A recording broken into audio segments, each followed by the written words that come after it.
think it's hard to imagine what the ELICOS sector would have looked like without English Australia. It's always been a highly competitive sector, so much potential for division between public and private institutions, between different states and territories. And I think English Australia provided a mechanism to bring the sector together, to give a sense of community and common purpose. English Australia focused the sector, I think, on building its reputation for professionalism. And through the work of English Australia, the sector gained respect and a voice that was increasingly valued by a wide range of stakeholders. And with a voice comes influence and the opportunity to shape the environment we operate in. And I think this is the most significant contribution that English Australia has made over the years. I think the major impact English Australia had on the sector was during the time of the China crisis, when the federal government was absolving itself from accreditation of centres and was planning to farm it out to the states and territories. There was a dread within the sector that we would have 9 instrumentalities deciding the accreditation of language centres, and there might be differentials between the states. And that's when English Australia stepped in and said they would help in the establishment of an independent NEAS to accredit language centres. The other major impact, I believe, was in data collection. The government was very slow in getting data in the early days, especially in the early 90s, mid-90s, getting data on international education itself, but even worse when it came to ELICOS, because they never counted the students on short-term ELICOS courses, and therefore our sector was grossly underrepresented with numbers.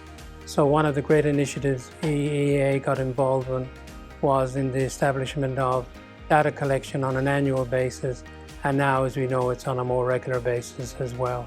And that gave us a lot more power when we were discussing things with the government to say, we have so many students coming through each year. I think there has been a terrific impact on ELICOS that has come from English Australia's focus on raising professional standards to provide the best experience for international students. English Australia CEOs and boards have had the courage to innovate and try new things, and Sue Blundell definitely needs to take a massive bow for this. The ELICOS Association came together with 3 or 4 key individuals who worked across Australia with from university English centres, from emerging private providers, from TAFEs, from those that had students coming, a small number of students coming from Europe. And they understood that this was a new industry that needed a framework.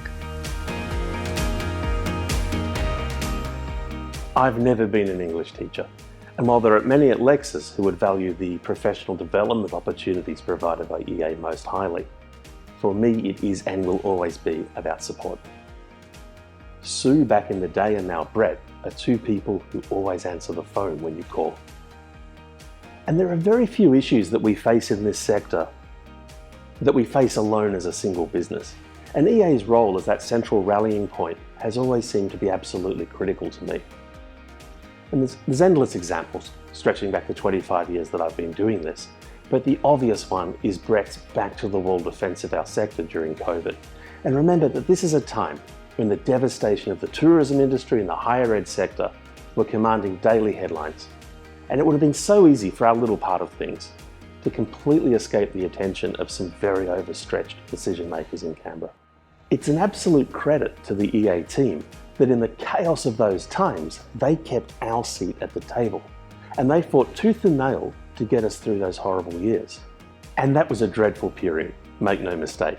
But the fact we came through it in what is now arguably better shape than we've ever been in is thanks in no small part to the efforts of EA.